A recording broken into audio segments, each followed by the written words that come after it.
제가 이제 두 번 오늘 그 말씀을 전하게 되는데 제가 그 허락을 받은 시간이 50분입니다. 그래서 혹시 길어지더라도 제가 50분 안에는 딱 마칠 테니까 그 이제 그렇게 기억해 주시고, 그리고 혹시 괜찮으시면 좀 오후 시간에도 같이 좀 들으시면 좋지 않을까 이렇게 생각을 합니다.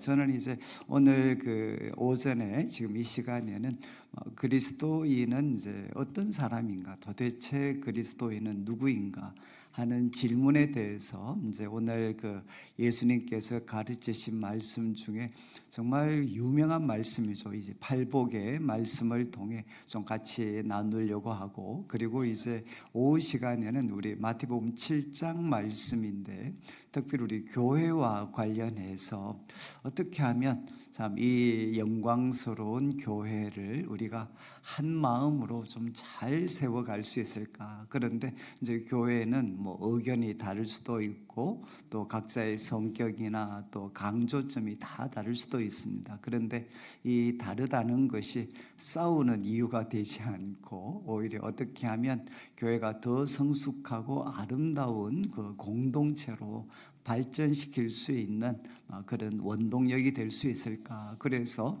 이제 7장의 말씀을 가지고는 좀 교회에 대한 그런 말씀을 좀 드리려고 합니다. 이제 오늘 우리가 읽었던 이 팔복 말씀은 뭐 너무 잘 아시는 그런 말씀인데, 저는 이제 모태 신앙으로 이렇게 쭉 자랐습니다. 태어날 때부터 이제 신앙생활을 했고, 우리 이제 아버님은 장로님, 또 우리 뭐 할머니도 권사님, 어머님도 권사님, 저도 초중고 다 교회에서 회장을 했습니다. 그러니까 이제 교회에서 아주 잔뼈가 굵은 그런 사람이고, 또 우리 할머니 따라서 어릴 때부터 이제 부흥회를 이렇게 많이 다녔습니다. 우리 할머님과 부흥회를 이렇게 많이 다녔고, 그리고 저는 이제 그 소위 86세대입니다.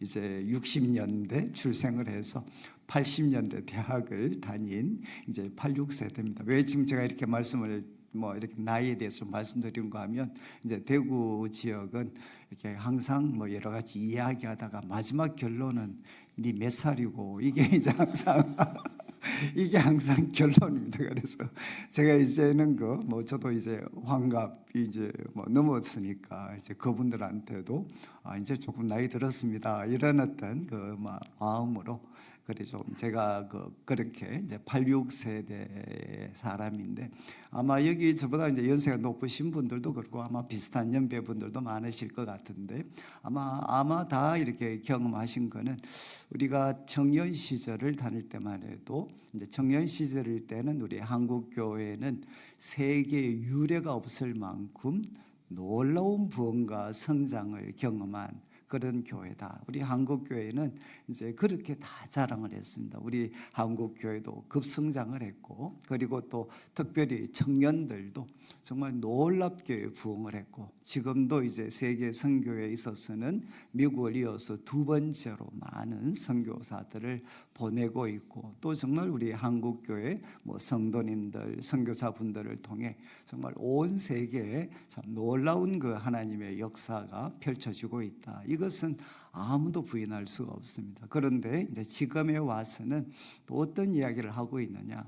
그렇게 이제 짧은 시간에 놀랍게 성장했던 우리 한국 교회가 또 지금은 온 세계가 깜짝 놀랄 정도로 빠르게 쇠퇴하고 있다라는 이야기를 지금 하고 있습니다. 그래서 특별히 우리 다음 세대를 우리가 생각을 하면, 아마 서울 지역은 조금 차이가 있을 수 있지만 아마 서울 지역도 이제 어르신들은 아마 한 30%가 조금 안 되실 것 같아요, 복음화율이. 그런데 우리 청년들의 복음화율은 5%가 되지 않습니다. 어느 지역이나 5%가 되지 않고, 또 이제 주일학교, 우리 고등학교까지 주일학교 부서는 아마 더 적을 것이라고 보통 한 3% 정도 생각을 하고 있습니다. 그래서 제가 있는 뭐 대구 지역 같은 경우는 정말 한 반에 한 명도 잘 예수 믿는 친구들이 없는 그런 반들이 참 많습니다. 그러니까 저희들이 어릴 때 자랄, 우리가 어렸을 때 생각을 하면 이해가 되지 않는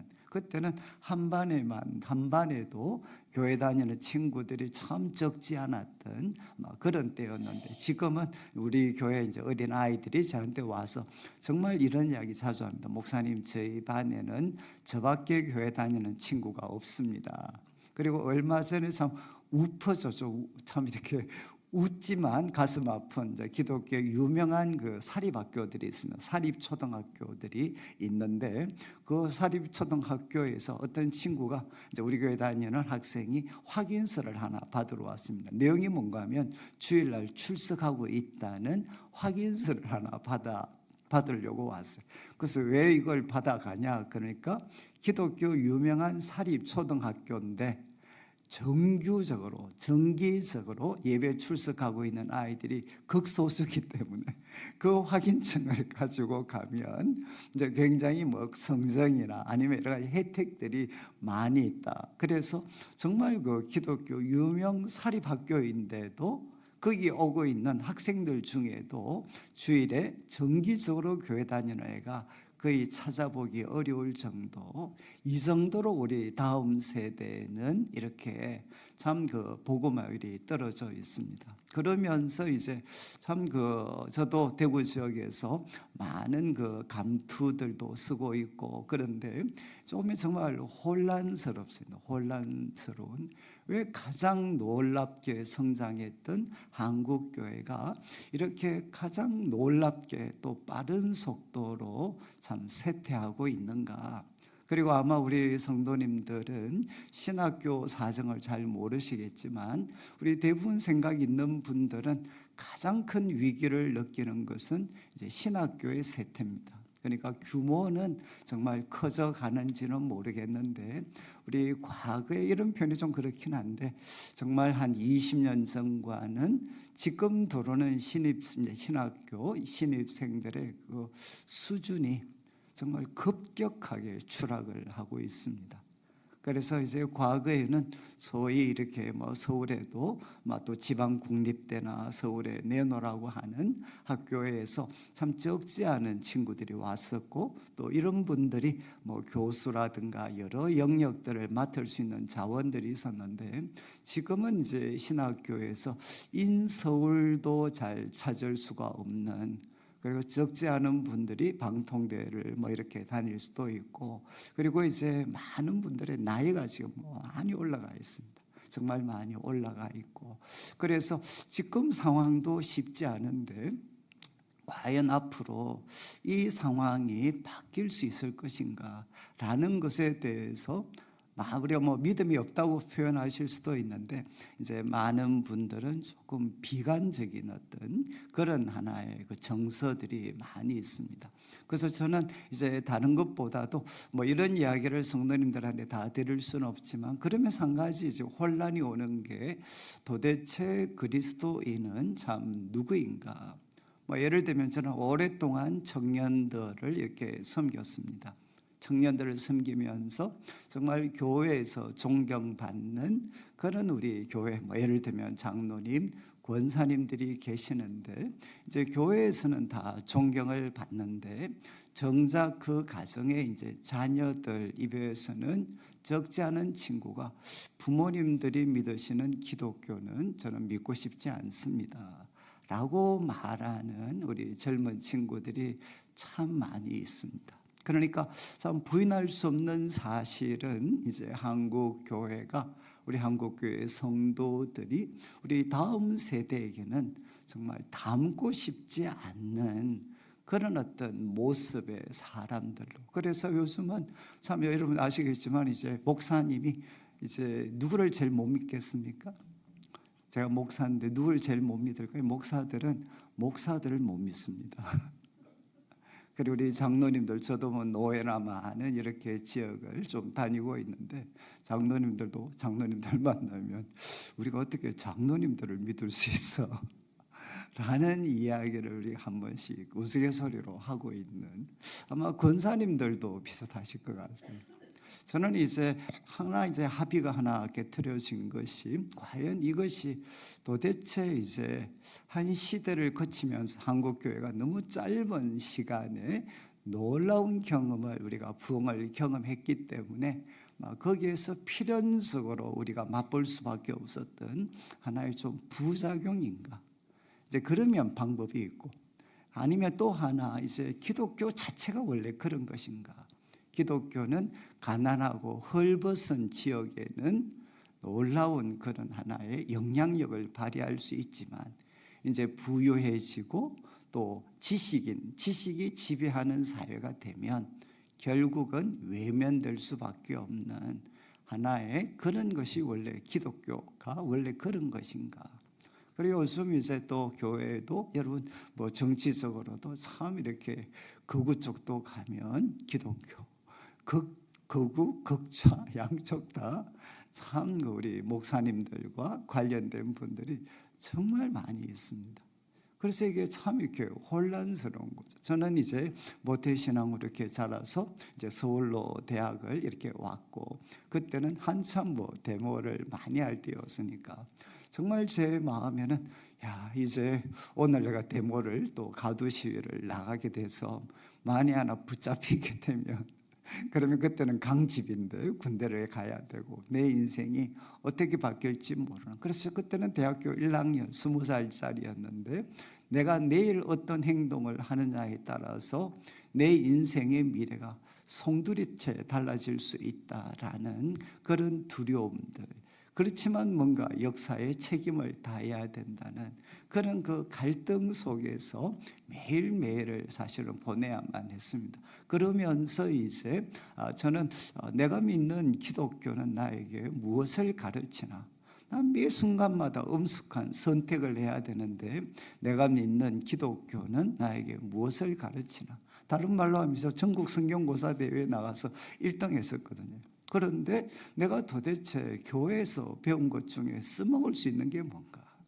제가 교회에 대해서 교회에서 배운 게 뭔가 한번 생각을 해보니까 이거는 저의 불찰이지만 3가지가 생각이 났습니다. 첫 번째는 주일 빼먹지 마라. 빼먹으면 다친다. 항상 이렇게 저는 들었습니다. 그래서 제가 주일 딱 한 번 빼먹었습니다. 동창회 간다고. 근데 그날 얼굴을 갈아붙였어요. 그래서 이 말은 맞구나 이제 한번 몸으로 경험했던 적이 있고, 그다음에 2번째는 헌금 빼먹지 마라. 역시 결론은 다친다. 그리고 술과 담배를 하지 마라. 정말 이 3가지 말고는 정말 저는 기억이 나질 않았습니다. 저 정말 18년 동안 교회에서 교회에 나는 모든 걸 쏟아부었는데 정말 그 18년 동안 왜 교회는 내가 지금 부딪히고 있는 이 참 삶의 현실 속에 하나 제대로 써먹을 수 있는 것 가르쳐 주지 않는, 결국 헌금, 그리고 주일 성수, 그리고 술과 담배, 이것 말고 기독교는 성경에는 다른 것은 포함되어 있지 않는가. 정말 그때 저는 이제 기독교 교육에 대해서 잠시지만 제가 배신감을 느꼈던 그런 적이 있었습니다.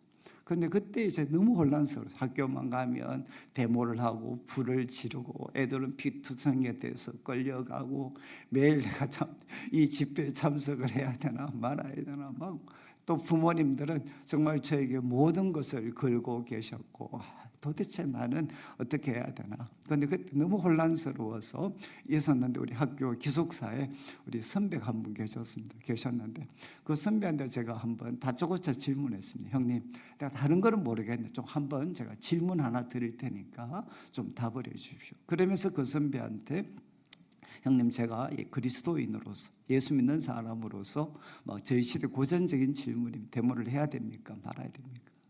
그러니까 그 선배가 저를 이렇게 뚝 보더니만 갑자기 또 질문을 하셨어요. 나도 한 가지 물어보자. 그러면서 너 혹시 말고를 아느냐? 이렇게 질문을 하셨어요. 여러분, 말고를 아시나요? 말고? 아니면 말고가 아니고 여러분 성경에 말고 아시죠? 누군가면 바로 베드로에게 귀 잘렸던 사람, 예수님 잡으러 왔다가 베드로가 칼을 꺼내서 귀를 잘랐던 종의 이름이 바로 말고입니다. 그래서 이건 성경 퀴즈니까 베드로에게 귀 잘렸던 사람 아닙니까? 그러니까 선배님이 너 그거 아는구나. 그러면서 이제 두 번째 또 질문을 하셨습니다. 그때 어떻게 예수님 해주셨냐 이렇게 질문을 하셨어요. 그래서 제가 그때 그거 바로 예수님께서 귀를 붙여주시면서 바로 베드로를 꾸중을 했습니다. 금을 든 자는 금으로 망한다, 이렇게 예수님께서 꾸중을 하셨습니다. 그러니까 그 선배님께서 또 저를 보시더니만 그러면 됐네, 그럼 집에 가거라, 이렇게 이야기했어요. 그러니까 대학원 선배께서 저보고 그냥 가라고 하니까 찍소리도 하지 못하고 기숙사 제 방으로 돌아왔는데, 여러분 참 이 선문답 같은 대화가 사실 제 인생의 방향을 바꾸었습니다. 그때 이제 정말 저는 정말 제가 기분이 상쾌해지는 걸 느꼈어요. 왜냐하면 저는 성경에는 소위 성경 퀴즈, 성경 고사 대회에 나가는 거기에 답을 위한 텍스트라고 저는 생각을 했었는데, 그 성경 속에 지금 내가 고민하고 있는 문제에 대한 답이 있을 수도 있구나. 지금 예수님께서 만약에 데모하는 거라든가 독자를 향해 돌멩이를 들고 있는 나를 기뻐하셨다면 이렇게 말씀하지 않으셨을 텐데, 그러면 만약에 베드로에게 금을 든 자는 금으로 망한다 라고 말씀하셨던 우리 주님께서 지금 이제 독재 권력에 대해서 돌멩이를 들고 있는 나한테는 과연 무엇이라고 말씀하실까? 그러니까 이 말씀에 근거해서는 그때 대학교 1학년이었으니까 관영아 내려놔, 돌을 든 자는 돌로 망하는 거야. 저 정말 가한테 그렇게 말씀하시는 것 같았어요.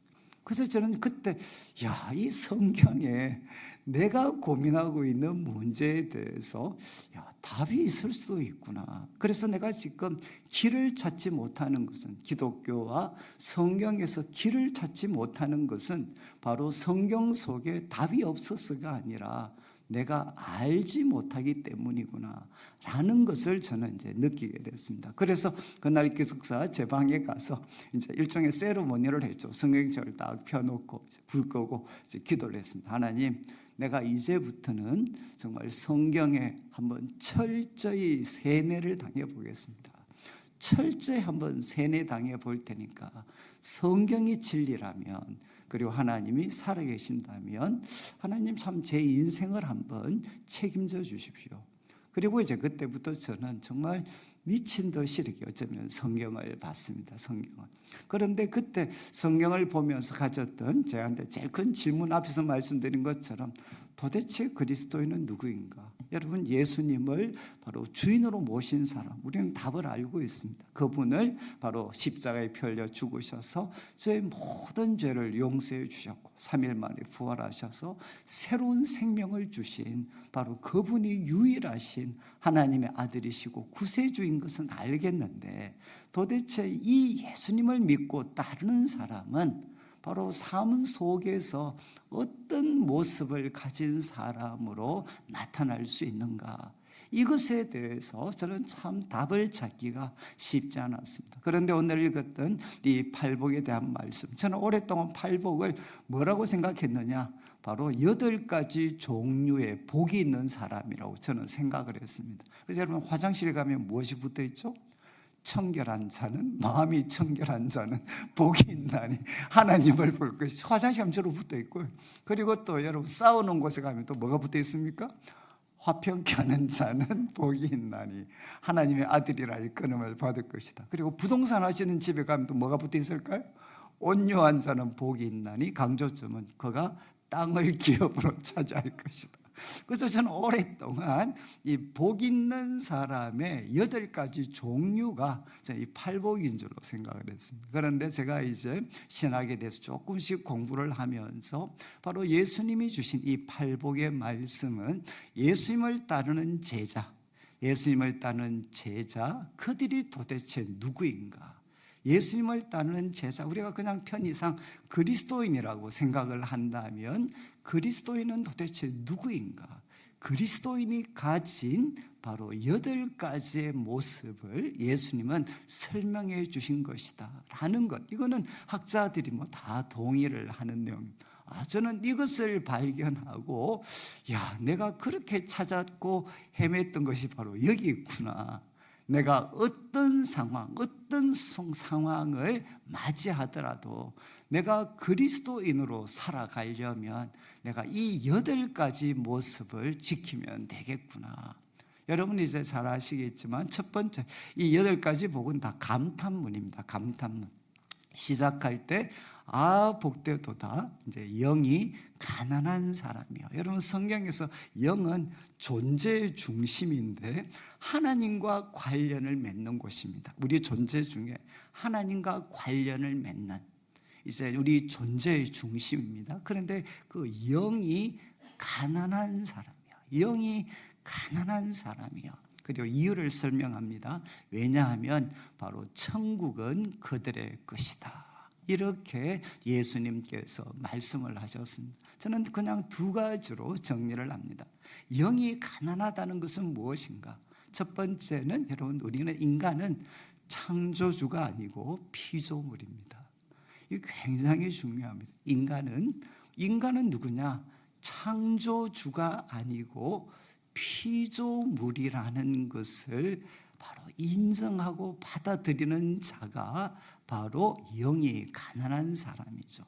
여러분이 이제 우리가 세계사를 거창하게 하지 않더라도, 우리가 이제 르네상스만 들어오더라도 여러분 더 이상 인간 스스로가 인간의 삶을 책임지는, 이것은 무엇이죠? 내가 더 이상 신을 의지하는 존재가 아니라 내가 내 스스로 인생을 만들어가는 창조주로 살아가겠다는 선언이잖아요. 여러분 지금 영이 가난하다는 것은 무엇이냐? 인간은 창조주가 아닙니다. 인간은 바로 피조물이다. 그런 것을 받아들이는 거예요. 저는 이제 토론토 대학에서 이제 영성신학이라는 분야를 조금 공부를 했습니다. 그래서 거기에서 참 제가 인상적이었던 말씀이 이런 표현이었어요. 이 시대, 오늘날 포스트 모더니즘, 이 시대 가장 큰 문제는 무엇인가? 그것은 바로 하나님은 인간처럼 만들어버리고 인간을 하나님처럼 만들어버린 것이다. 그래서 이 시대가 살아나려면 어떤 일이 일어나야 되는가? 하나님은 하나님 되게 하고 인간은 인간 되게 해라. 저 정말 참 깊이 마음에 새겨졌다. 그렇지 않나요? 여러분 요즘 공공연하게 AI까지 나오면서 인간은 누구냐? 마침내 신이 된 존재입니다. 신이 된 인간. 그런데 영이 가난하다는 것은 무엇이냐? 인간은 바로 창조주가 아니고 피조물입니다. 여러분 여기에 우리가 기꺼이 받아들여야 되는 것은 뭔가 하면 창조주가 아니고 피조물이기 때문에 이 세상은 내가 원하는 대로 굴러가야 할 이유는 없습니다. 내가 창조주라면 내가 원하는 대로 세상이 굴러가겠지만 여러분 우리는 피조물이고 창조주가 계시기 때문에 이 세상이 흘러가는 방향은 꼭 내가 원하는 것과 일치되지 않을 수가 있습니다. 그리고 우리는 할 수 없는 것이 있습니다.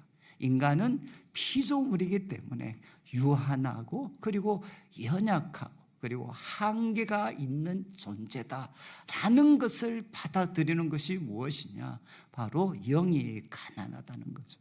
그리고 또 한 가지는 여러분 피조물일 뿐만 아니라 우리는 누구인가? 바로 만물보다 심히 부패한 본성을 가진 죄인이다 라는 것을 바로 기꺼이 받아들이는 것이 바로 영이 가난한 자. 그래서 창세기부터 기록한 것이 구약이 결국 보여주는 것이 무엇입니까?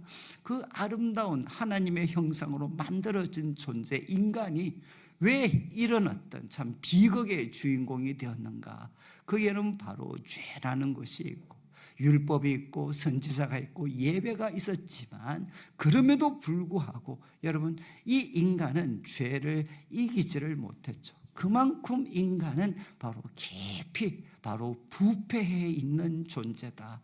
그래서 결국 구원자 예수님을 우리에게 보내주셨습니다. 여러분 이제 제가 20대 나름 이렇게 조금 고민을 하고 방황을 하면서 그리고 성경을 가지고 씨름을 하면서 하나님이 제 인생에 주신 최고의 복은 무엇인가? 라고 묻는다면 저가 바로 죄인인 것을 깊이 깨닫게 해주신 거예요.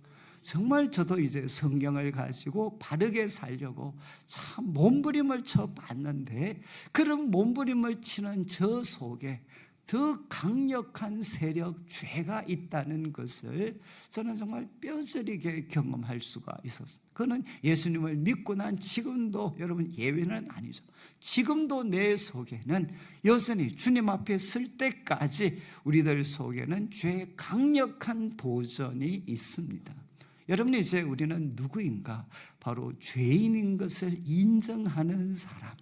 여러분, 이게 누군가 하면 바로 영이 가난한 사람들이고, 여러분 어떤 복이 주어지느냐? 놀랍게도 역설적으로 바로 천국은 여러분 죽어서 가는 것만이 아니고 하나님의 통치와 돌보심입니다. 하나님의 통치와 하나님의 돌보심은 누구의 것인가? 바로 이들의 것이다. 이렇게 예수님께서 말씀을 하셨습니다. 그래서 예수님께서는 처음에 말씀하셨죠. 그리스도인은 누구인가? 복되도다. 그들은 바로 영이 가난한 사람들이다. 피조물인 것을 인정하고 자신이 죄인인 것을 깊이 인정하는 사람들. 그래서 그들은 무엇에 떠는 사람들이냐? 제가 시간이 없겠던 이사야서 같은 데 보면 바로 하나님 말씀에 떠는 사람들, 피조물이고 죄인이기 때문에 창조주시고 의로우신 그 하나님의 말씀 앞에 떠는 사람들, 바로 이 사람들이 영이 가난한 사람들이고, 하나님의 통치와 다스림은 바로 이들의 것이다 라고 예수님께서 말씀을 하셨어요. 아마 저는 여러분들이 오늘 나중에 앞으로 제가 마지막 말씀드리겠지만 매일 한번 반복하시면 좋을 것 같아요. 저는 지금도 이제 기도할 때, 또 제가 중요한 결정을 내릴 때는 언제나 이 8가지를 갖고 제 자신을 점검을 합니다. 복되도다 영이 가난한 사람이요. 복되도다 영이 가난한 사람이요. 하나님, 저는 피조물입니다. 그리고 저는 죄인입니다. 여러분 이렇게 고백하시면 아마 속에서 이런 소리가 들릴 거예요. 진짜냐? 너 진짜 그래 생각하냐? 제가 왜 말씀드리는가 하면, 여러분 우리는 예수님 믿고 신앙이 어릴 때는 영이 가난하다가 저처럼 목사가 되고 어떤 결과를 만들어 가게 되고 사람들이 칭찬하고 이런 존재가 되면 어떻게 되느냐? 점점 영의 가난함을 상실해 가는 거죠. 저는 한국교회 모든 문제는 여기에 있다고 생각합니다. 영의 가난함을 상실한 것. 그러니까 하나님의 통치와 다스림이 우리들의 삶 속에 들어올 공간이 없는 거예요. 왜? 내 경험, 내 자신으로 가득 차 있으니까 하나님의 통치와 다스림이 어떻게 들어올 수가 있겠습니까? 우리 주님께서 말씀하셨습니다. 영이 가난한 자. 두 번째는 여러분, 복되도다. 애통이라는 것은 우는 자요. 복되도다 우는 자요. 왜냐하면 그들은 위로를 받을 것이다. 누구로부터 위로를 받겠습니까? 여러분 보통 신적 수동태라고 이야기합니다. 신적 수동태. 누구로부터 위로를 받겠습니까? 바로 하나님으로부터 위로를 받을 것이다. 여러분 한번 속으로 한번 해보시죠. 복되도다 우는 자여. 그러니까 갑자기 내가 언제 울어봤나? 내가 언제 울어봤나? 여러분 그냥 자존심 상하고 자식들 때문에 속 썩어서 울 수는 있지만, 내가 도대체 하나님 앞에서 울어본 적은 도대체 언제인가? 제가 우스갯말로 제가 이제 관상을 좀 본다고 이야기했어요. 관상. 딴 게 아니고 여러분 관상을 보면 여러분들의 얼굴이 이게 울어본 얼굴인가? 아니면 시퍼렇게 살아있는 얼굴인가? 여러분 어떠신 것 같아요? 얼굴을 보면 여기 하나님 앞에서 좀 울어가지고 하나님의 위로로 이렇게 가득 찬 얼굴 모습인가?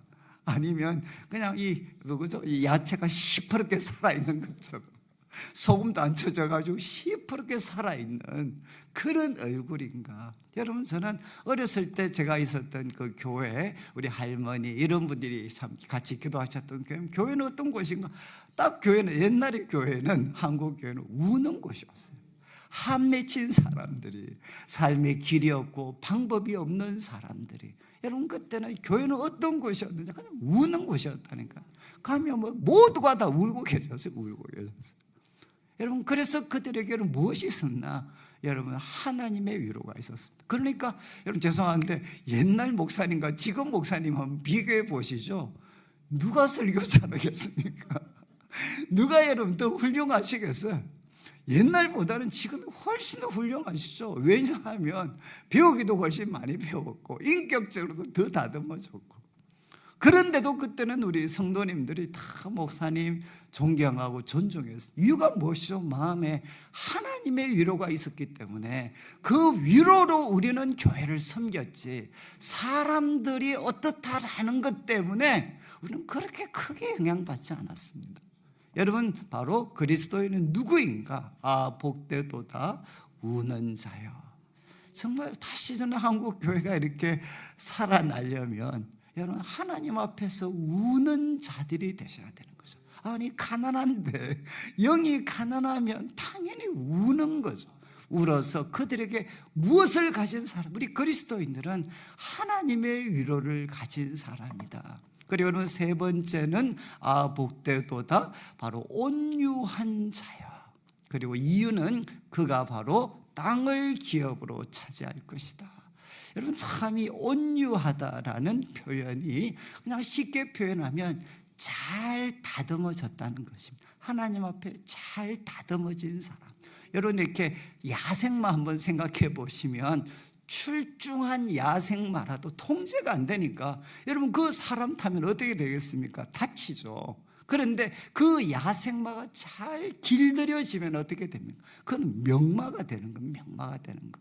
여기 바로 온유하다는 것은 하나님 앞에 잘 다듬어진 사람, 영이 가난하고 그리고 또 하나님 앞에 울면서 하나님 앞에 잘 다듬어진 온유한 자가 복이 있다.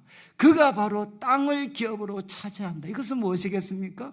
하나님이 약속하신 복을 자기의 것으로 누릴 수가 있다는 거죠. 그리고 이 사람이 바로 진정 역사의 승리자가 된다. 주인공이 된다는 것. 가장 대표적인 게 여러분, 온유를 가장 잘 이해할 수 있는 것은 40대 모세와 80대 모세를 생각하시면 돼요.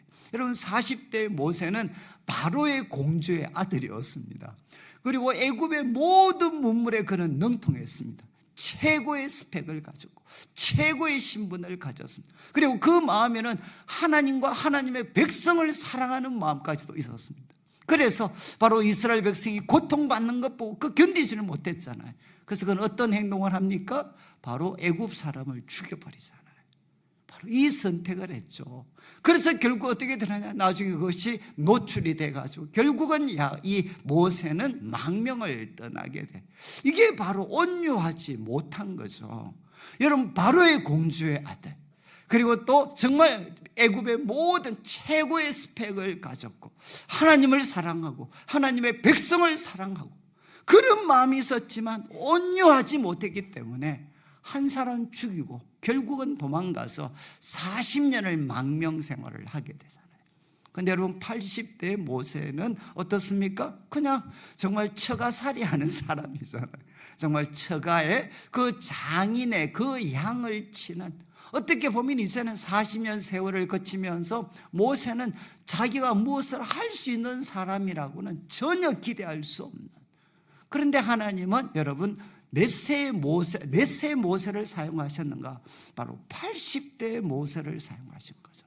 80대 모세가 달라진 것이 무엇이겠습니까? 바로 하나님께 다듬어져서 자기 방법대로 하나님을 섬기는 게 아니라 하나님의 방법대로 하나님을 섬기는 사람이 바로 80대 모세, 온유한 자 모세였어요. 우리 예수님도 자기를 뭐라고 소개하셨습니까? 수고하고 무거운 짐진 자들아, 다 내게로 와라. 내가 너희를 쉬게 하리라. 그 다음 뭐라고 하셨죠? 나는 마음이 온유하고 겸손하니. 예수님께서 자신을 소개할 때 첫 번째 표현이 무엇이냐? 나는 바로 온유하고 마음이 겸손한 사람이라고 하셨어요. 저는 참 우리 한국교회가 그동안 성공의 도치가 돼가지고 무엇을 잃어버렸느냐? 영의 가난함과 함께 온유함을 잃어버린, 하나님께 길들여진 사람이 아니라 성도들을 자기에게 길들여진 사람으로 만들려고 했던 수많은 교회 지도자들, 여러분 한번 생각해 보시죠. 그리스도인은 누구인가? 바로 하나님께 잘 길들여진 사람. 바로 그 사람이 어떤 하나의 복을 누릴 수 있느냐? 하나님이 약속하신 복을 자기의 것으로 누릴 수가 있다는 겁니다. 여러분 정말 하나님께 잘 길들여진 사람, 이것은 결국 영이 가난하고 우리가 하나님 앞에 우는 가운데서 바로 다듬어지는 거죠. 그리고 네 번째는 복되도다 의에 줄이고 목마른 자. 여러분 여기 의라는 것은 하나님과의 관계라고 생각하시면 돼요. 그냥 쉽게 이렇게 되죠. 이렇게 생각하시면 됩니다. 나 정말 하나님이 나를 어떻게 평가하실까? 여러분 사람들은 다 어떻게 생각하실지 모르지만 하나님은 나를 어떻게 평가하실까?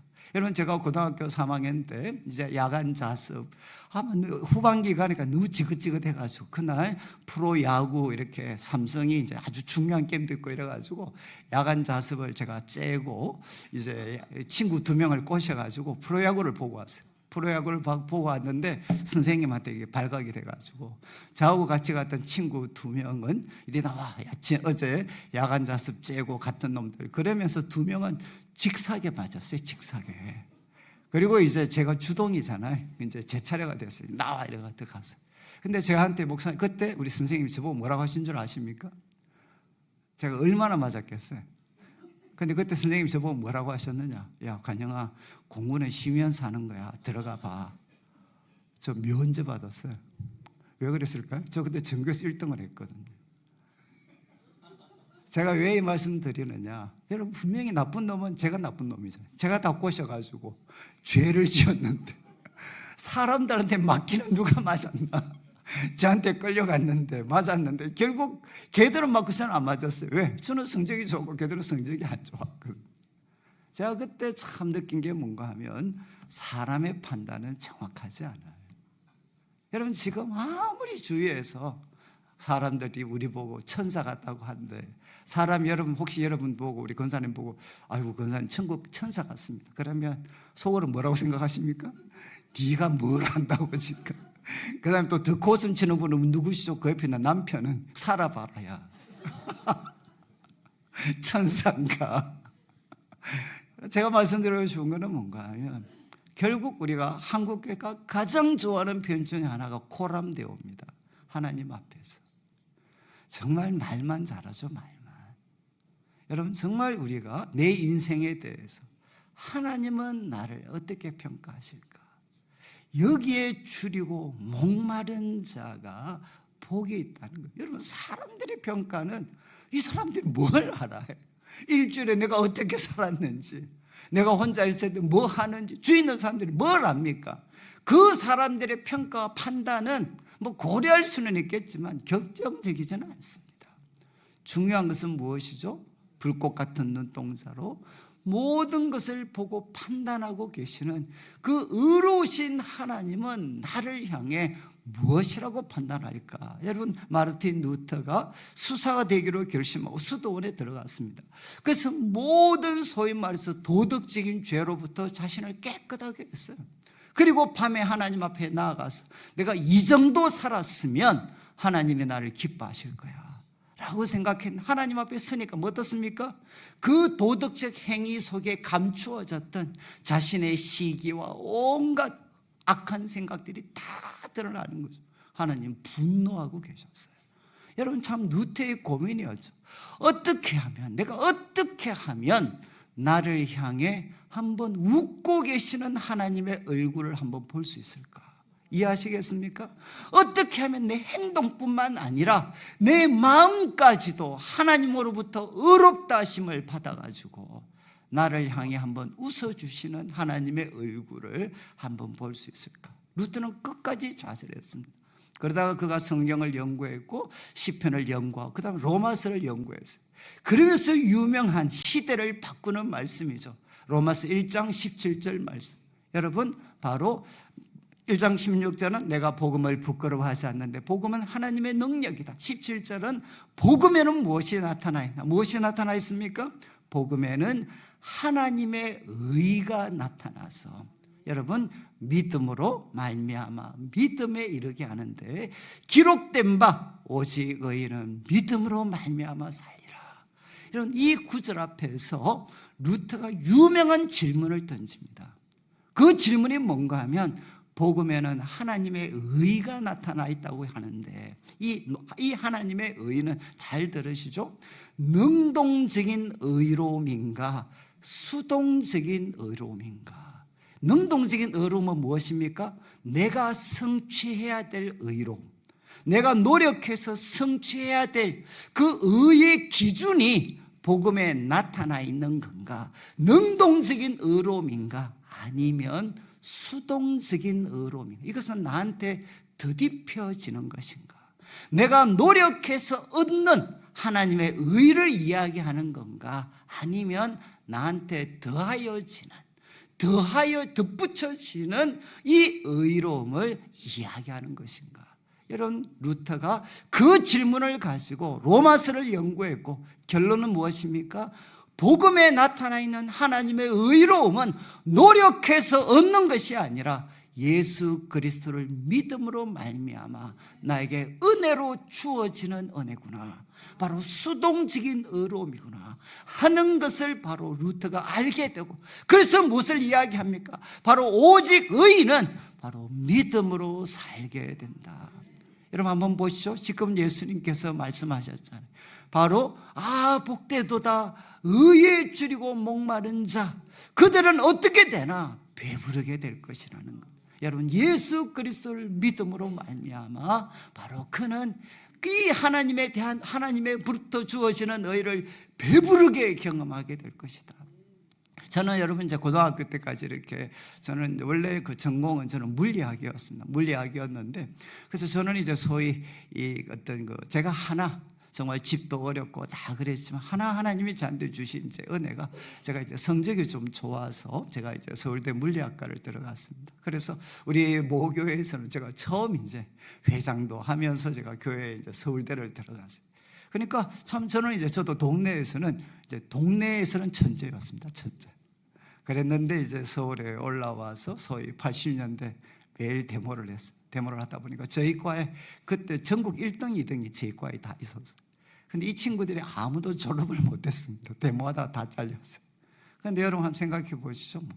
정말 전국에서 1등, 2등 그리고 전국 시도 수석했던 놈들 쫙 깔려 있었는데 그냥 학교에서 1등 했는 것 가지고 여러분 시골 학교, 지방 학교에서 1등 했는 것 갖고 명함 내밀 수 있겠습니까? 정말 밤새도록 쫓아가도 못 따라가는데 여러분 저는 매일 성경 보고 이렇게 했으니 그냥 저는 성적이 완전 바닥을 쳐줘. 바닥. 그냥 이렇게 저공비행 정도가 아니고 저 점수는 잠수함 수준이었어요. 잠수함 수준. 그러니까 저 정말 말씀 연구하고 하나님의 뜻대로 이 시대를 한번 섬기고 싶은데 하나 남은 자존심, 왜 나는 공부를 이렇게 할 수가 없나? 발버둥을 치면 칠수록 그냥 더 이렇게 밑바닥으로 깔리게 되는. 그래서 결국은 또 그때 교회에서 큰 또 직분을 맡게 됐어요. 이게 도대체 뭔가?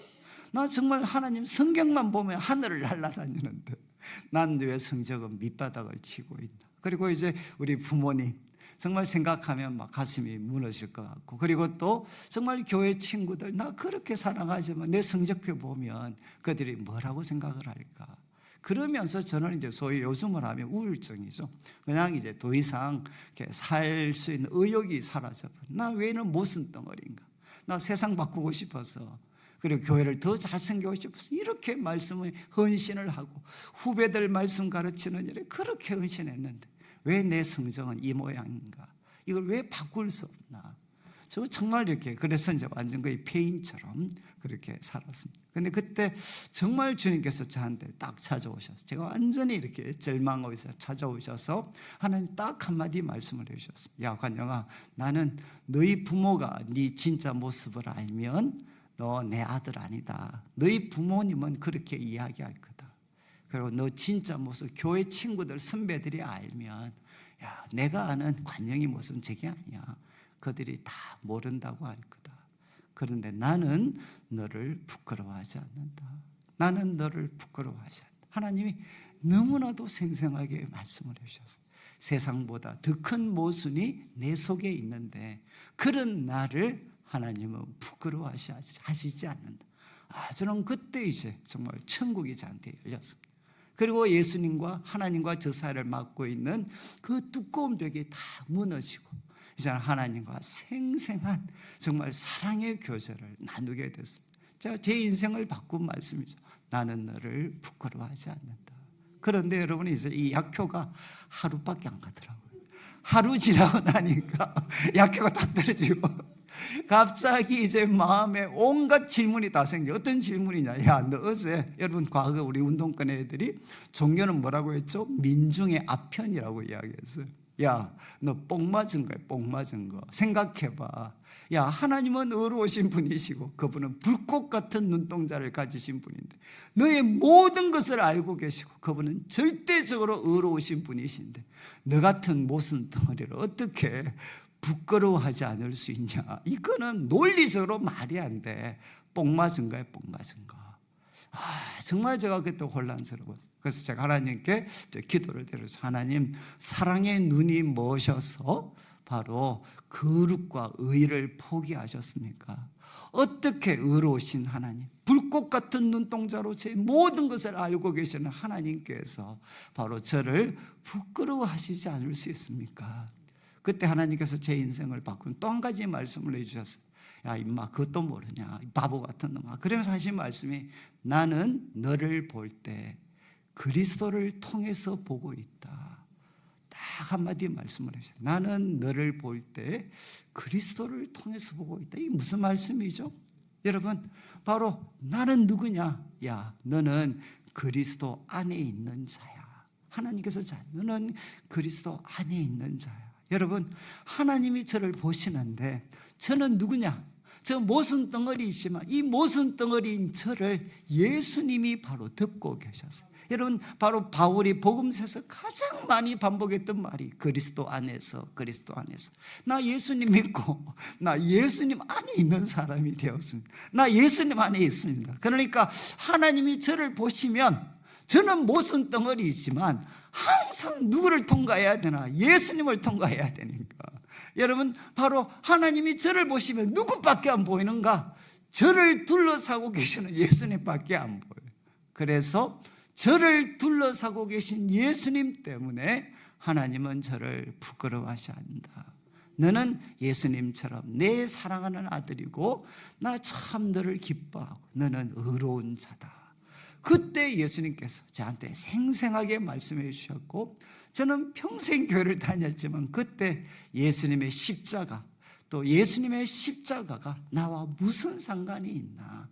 나 예수님 안에 있기 때문에 하나님이 나를 보실 때 이 예수님 때문에 너는 내 사랑하는 아들이다. 나는 너를 기뻐한다. 너 의로운 자다. 나 너 부끄러워하지 않는다. 야, 예수님 때문에 바로 이 일이 일어났구나. 저는 그때 복음을 깨닫게 됐습니다.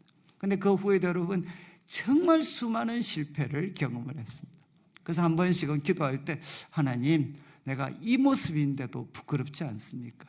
내가 이 꼴하신데도 부끄럽지 않습니까? 라고 주님께 질문을 드리면 주님께서 또 질문을 하셔요. 나도 하나 물어보자. 그럼 주님이 저한테 질문을 하셔요. 너 혹시 지금도 그리스도 안에 있느냐? 이렇게 물어보세요. 너 지금도 그리스도 안에 있느냐? 그러면 제가 대답을 해서, 하나님, 나 다른 거는 몰라도 하나 포기할 수 없습니다. 나 예수님 안에 있습니다.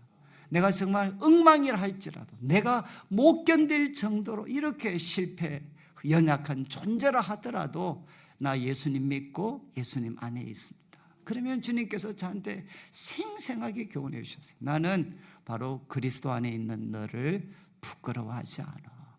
여러분, 참 저는 이 말씀이 어쩌면 참 지금까지 저를 살아있게 했죠. 이제 뭐 시간이 다 된 것 같아서 뒤에 나오는 여러분이 5번째부터는 사람에 대한 겁니다. 여러분, 바로 예수님 통해서 하나님으로부터 의롭다심을 받게 되면 이 4가지 과정을 거친 사람은 사람에 대한 태도가 어떻게 바뀌나 긍휼히 여기는 자로 바뀝니다.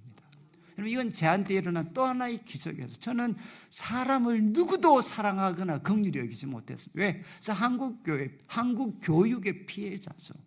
여러분, 한국교육은 나에게 무엇을 가르쳤느냐? 모든 사람은 너의 경쟁 상대야. 저 사람을 밟고 디뎌야만, 저 사람을 밟고 이겨야만 너 승리자가 될 수 있어. 그래서 저는 어릴 때부터 모든 사람을 저의 경쟁 상대로 봤던 사람이었어요. 그런데 바로 영이 가난하고 애통하고 마침내 의에 줄이고 목말라서 주님을 만났을 때, 야, 이 인간으로 산다는 무거운 짐을 바로 모든 사람이 다 가지고 있구나 하는 것을 그때 깨닫게 됐고요. 그때 제 속에 비로소 바로 사람을 향해 불쌍히 여기는 마음이 나타나게 됐어요. 야, 저 사람은 안 하는 것이 아니고 못하는구나. 그런데 예수님은 저들도 바꾸실 수가 있어. 그때부터 제 속에 사람들에 대한 긍휼히 여기는 마음이 일어났고, 이것을 가질 때마다 하나님께서 기뻐하셔서 저를 긍휼히 여겨주셨습니다. 6번째, 아시는 것처럼 마음이 청결하다는, 여러분, 청결하다, 순결하다는 것은 아무것도 없는 게 아닙니다. 순결은 무엇이죠? 하나의 지배가 되는 겁니다. 만약 우리가 잘 알면 춘향이, 여러분, 하나에 집중이 되어 있었잖아요. 여러분, 바로 마음이 청결하다는 것은 무엇인가? 하나님과 그분의 계명, 그분의 명령에 사로잡혀서 살아가는 사람. 여러분, 세상은 다르게 이야기하지만 하나님과 그분의 명령과 계명에만 사로잡혀서, 특별히 사랑의 계명에 사로잡혀서 살아가는 사람들, 그들은 무엇합니까? 하나님을 보게 됩니다. 눈에 보이지 않는 하나님을 생생하게 보는 사람들로 살아가게 되고, 그리고 여러분, 평화를 만드는 사람들, 평화를 만드는 자가 복이 있는데 바로 그들이 하나님의 아들이라 일컬음을 받을, 바로 앞에 사건이거든요. 예수님께서 하늘과 인간, 하나님과 인간을 화평케 하는 첫걸음을 떼셨을 때, 요한에게 세례를 받고 나오셨을 때 어떤 일이 일어났죠? 하늘이 열리고 성령이 비둘기같이 임하면서 그들에게 말씀하셨어요. 예수님에게 말씀하셨죠. 너는 내 사랑하는 아들이다. 내가 너를 기뻐한다. 언제 이 일컬음을 받으셨는가? 화평케 하는 자의 첫걸음을 떼셨을 때 하나님께서 이렇게 축복해 주셨어요. 저는 여러분, 우리 주님이 지금도 가장 찾으시는 사람들이죠. 온 세상, 온 교회가 싸우고 있지만 그러나 주님이 주신 그 마음 때문에 마음이 청결하여서 바로 평화를 만드는 자리에 첫걸음을 뗄 때, 야, 너는 내 사랑하는 아들이고 너는 내 사랑하는 딸이다. 이 일을 여러분, 의를 위하여 핍박까지도 기꺼이 감내하는 사람이 복이 있는데, 중요한 것은 마지막 바로 천국은 이들의 것이다. 여러분, 1번과 8번의 복이 똑같잖아요. 그래서 이것은 한 사람이죠. 한 사람. 여러분, 누가 의를 위하여 핍박을 받는 자까지 될 수 있는가? 그 사람은 영이 가난한 사람이, 그래서 하나님의 통치와 다스림을 받는 사람이 바로 의를 위하여 핍박까지도 기꺼이 감내할 수 있는 사람들이 되게 됩니다. 말씀을 마무리하면서 여러분, 이 8가지를 저는 하루에 한 번 정도, 하루에 한 이렇게 3끼잖아요, 3끼. 그래서 우리 약사분들이 처방하시는 것처럼 식후에라도 한 3번 정도 하루에 이거 한번 쭉 자신 한번 점검해 보시면 좋겠어요. 아, 복되도다 영이 가난한 자요, 바로 천국은 이들의 것이다. 그래, 하나님, 아, 복되도다 우는 자요, 제 속에 하나님의 위로를 담을 수 있도록 하나님께 잘 다듬어져서 땅을 기업으로 차지하고 하나님 앞에 의로운 자로 드러나도록 줄이고 목말라 하다가 예수님 때문에 배부르게 되고, 그리고 사람을 향한 관계가 여러분 바로 긍휼히 여기는 자가 되고, 그리고 마음이 깨끗하여서 하나님과 그분의 계명에 지배되어서 살고, 그리고 평화를 만드는 사람이 되고 온갖 어려움까지도 기꺼이 감내하며 이 길을 걸어가서 여러분 언제나 하나님의 통치와 다스림, 하나님의 그 기뻐하심이 여러분 영혼 속에 넘치게 되시기를 주님의 이름으로 축원합니다.